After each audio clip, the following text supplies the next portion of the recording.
Welcome back. That was Michael Otieno, famously with Gor Mahia a couple of years back, and one of the best Gor Mahia, one of the best from the Gor Mahia team in the yesteryears. Currently, so much to talk about, but Michael taking us down memory lane with what made them tick.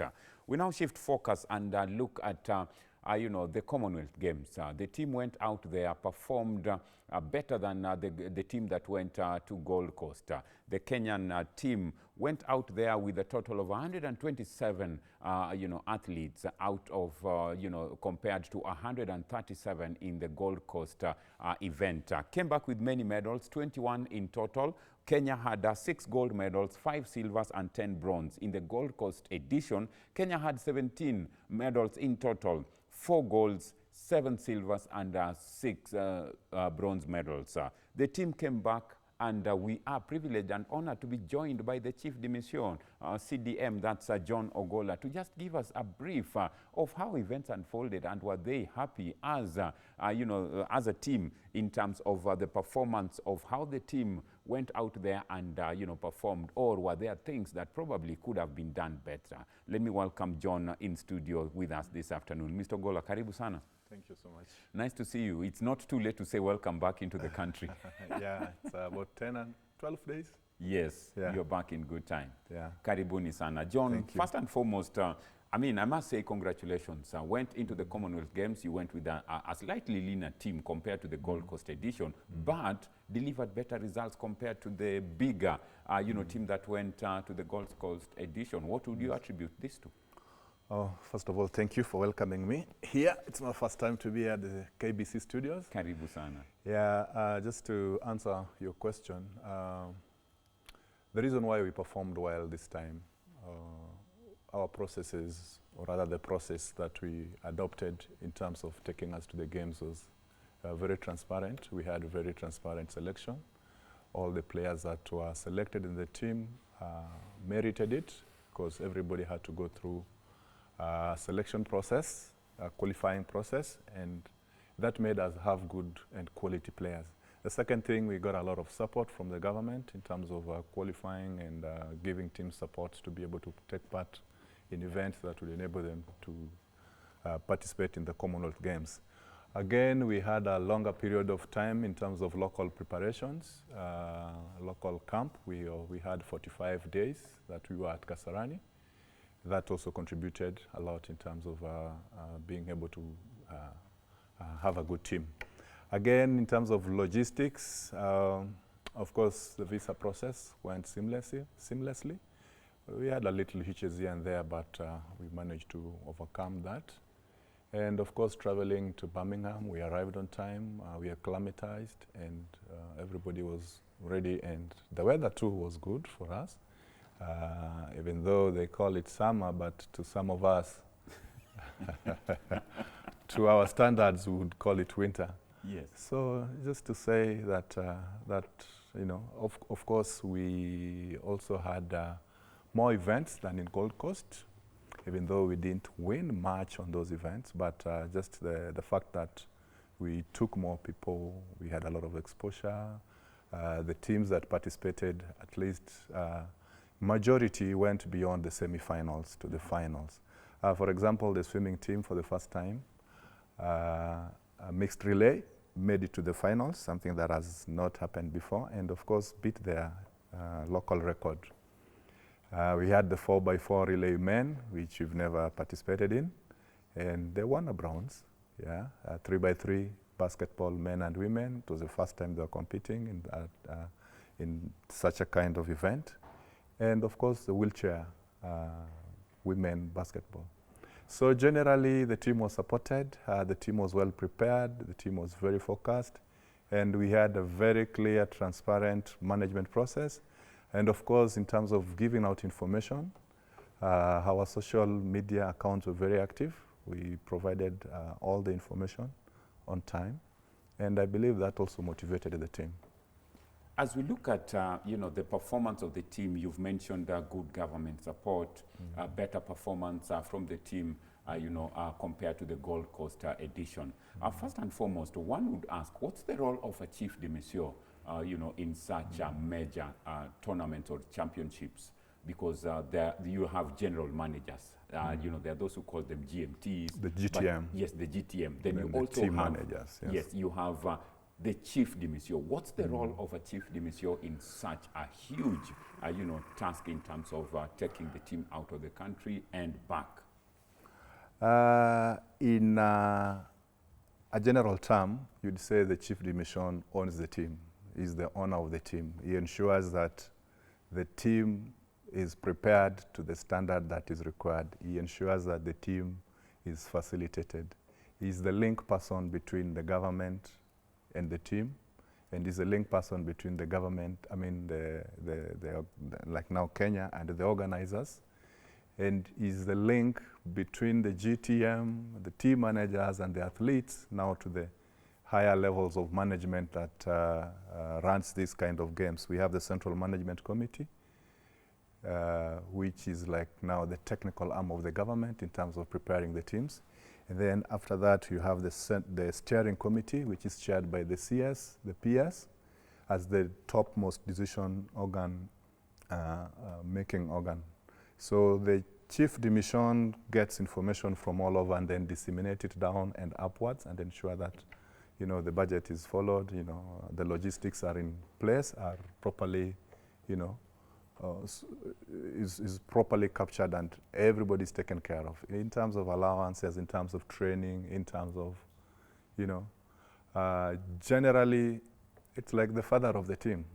Yeah, the school fees is paid, the uniforms are bought, people have eaten, So he has a huge responsibility. Yes, the transport, everything. Yeah. And based on what you've mentioned, we've not heard of any incident from the games that just ended. One incident that maybe Kenyans would want clarity on is the marathon case, where Kenya ended up fielding only 2 marathoners in the men's edition as opposed to 3. What were the learnings, or what actually transpired? Kenya not fielding 3 marathon athletes?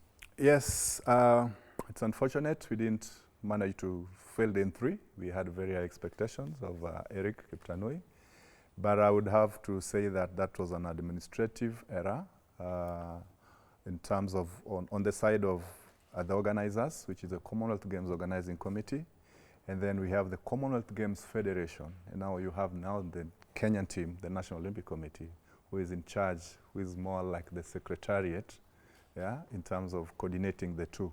So there's this policy of late athlete replacement that kind of was confused between the organizers and the Commonwealth Games Federation. The Commonwealth Games Federation had a policy that for you to do a late athlete replacement, the athlete must the athlete could be sick with a medical report to justify that, could have been injured with a doctor's justification on that, or could have failed a dope test. But our athlete had none of that. In our case, it was just a mixed up in name, which of course we did capture and brought it to their attention.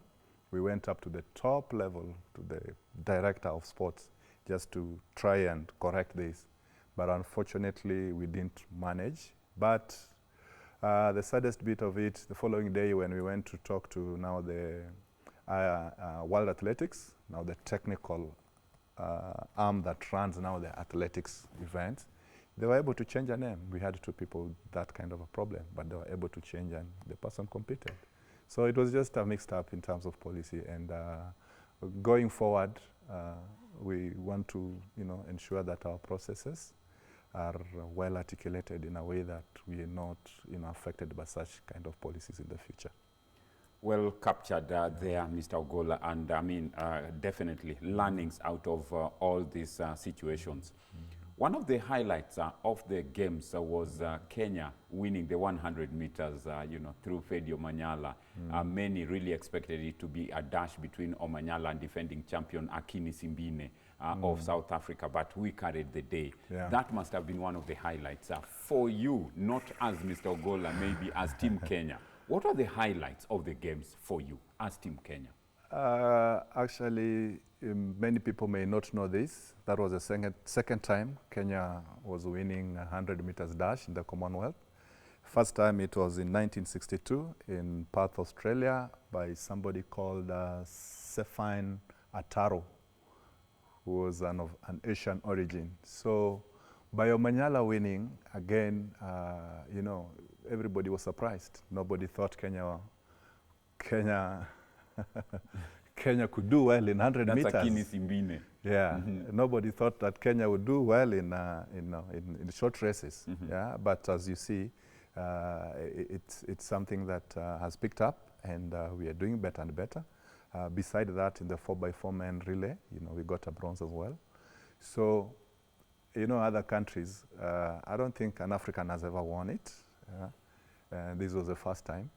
And most of the teams, you know, we are known for long distance, and they were like, "Now, Kenya, what do you guys want in the short races? leave those ones for us. You go up."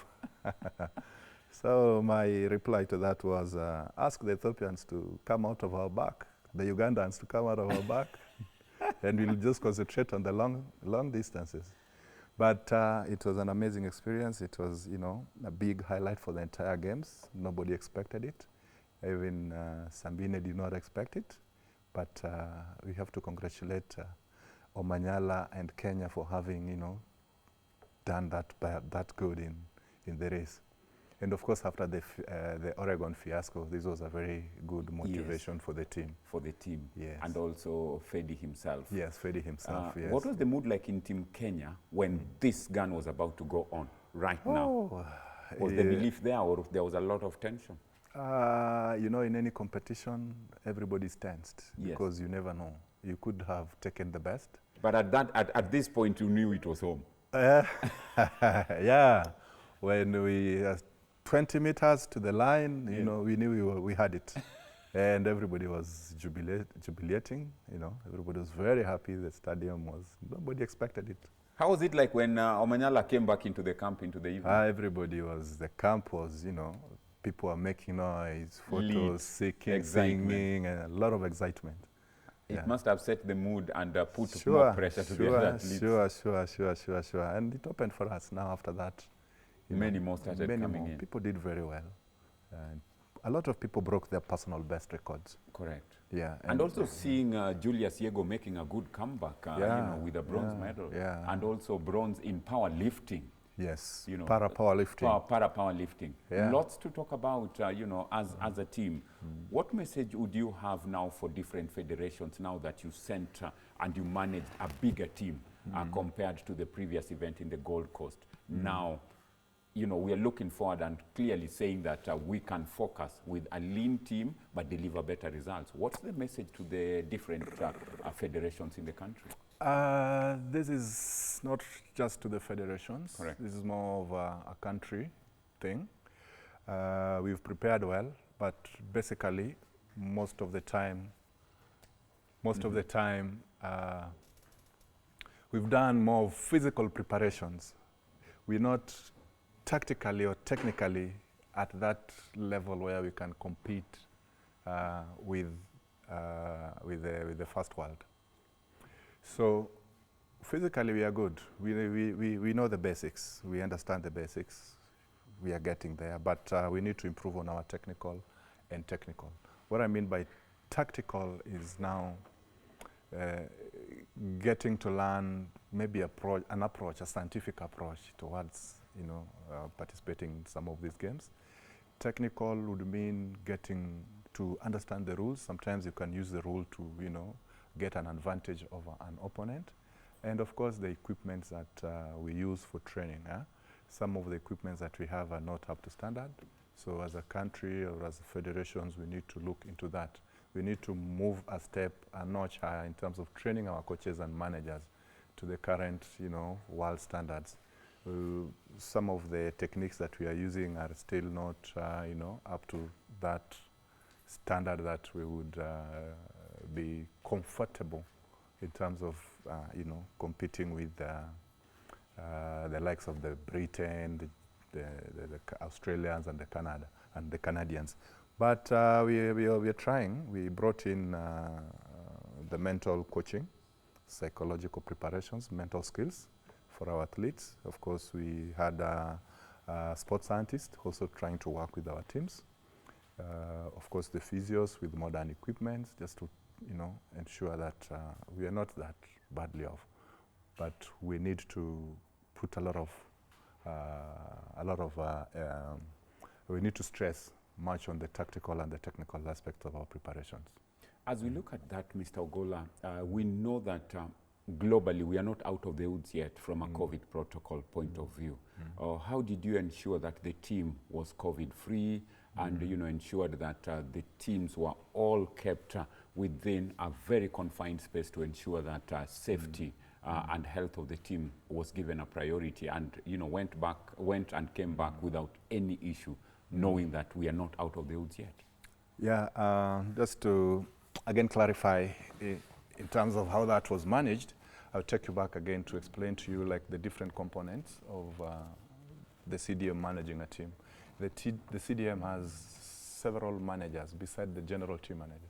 We have the chief medical officer, we have the media liaison, we have now the finance, we have several components, yeah, dealing with the several aspects of the game. So in terms of managing COVID, we have a chief medical officer we had 3 doctors in the team and about 15 physios who were mandated to manage the COVID, the protocols that goes with COVID. So what happened is everybody were at Kasarani. Of course, you are at different camps, but for the people who were at Kasarani, testings were done twice a week. And of course, keeping up with the normal protocols, wash your hands, mask, keep your space. And then before travel, you get tested, yeah? Just to ensure that, you're not tested at the last minute of your travel. So in case there's any positive case, it can be managed. So you were tested like 2 days. If you are okay, good. It's good that London is 8 hours, unless you're connecting, so that you're within the 72 hours of testing. So we had a very robust medical team that kept everybody on check.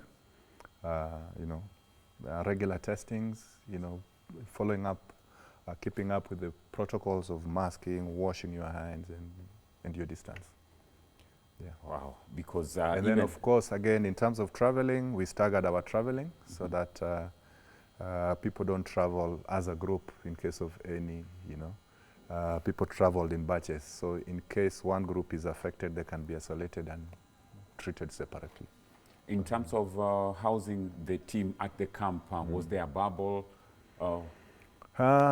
In Britain, it's not quite. They are not really strict with the COVID things. What they ask you, what they require you to do is when you are in an enclosed space, in a room, that's when you mask. But when you are outside, you're just free to mingle. You're free to mingle and, of course, keep your distance. But, yeah, just the normal standards.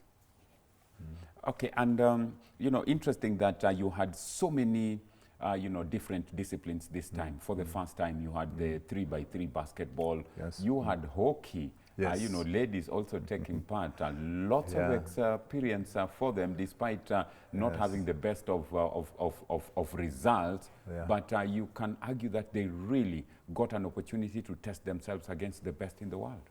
Yeah, yeah. I did watch 2 of their games, actually 3 of their games. It was a very young team, inexperienced, but by African standards, they were good. But as per the world standards, we are yet to measure up to that level.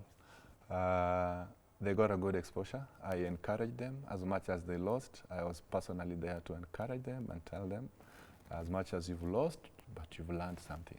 I enjoyed them beating Ghana. Yeah, we were so happy, and even though it was so tense. Yeah, it was tensed. Yeah, So we were number 1 in Africa.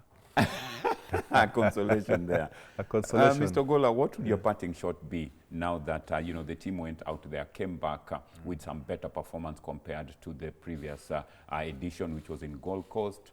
But you look at it that you went with a leaner team by about 10 athletes, but still gave better performance. What would your parting shot be, and what do you think as a country we need to look out for in future for us to get better results? My parting shot would be, as a country, we just need to focus now beyond the physical preparations. We need to get more of science and technical, aspect in terms of our preparations. We need to have a longer time in the local camp, local camp, and if possible, a small pre-games camp just to help athletes acclimatize, play friendly games, to just make them comfortable and get into that mood of competing with others. We had a leaner team because of our management processes were transparent. So I would encourage that when we have such a big events, we need to have people who understand their roles, people who are ready to work, and that makes the process, easy and understandable. And then the government also, they supported us. We appreciate their support. They provided the funds for teams to prepare. And of course, up to paid allowances on time, which is a very big morale booster. And I would commend them for that. So if we maintain that, practice of paying allowances on time, facilitating the team, having good preparations, and then having technical team that understands their role, and the managers that are ready to work, then as a country, I know we would move higher and higher. Thank you very much, Mr. John Ogolla. Remember, you're watching KBC Channel 1, your true sports partner. We've been talking to Mr. John Ogolla, who's been the chief de mission of Team Kenya to the Commonwealth Games, and making time to be with us this afternoon. Thank you very much, Mr. Ogolla. We appreciate you making time. Thank you. And wishing you all the best in your next assignments. Thank you, sir. Well, up next, we'll be going into a short commercial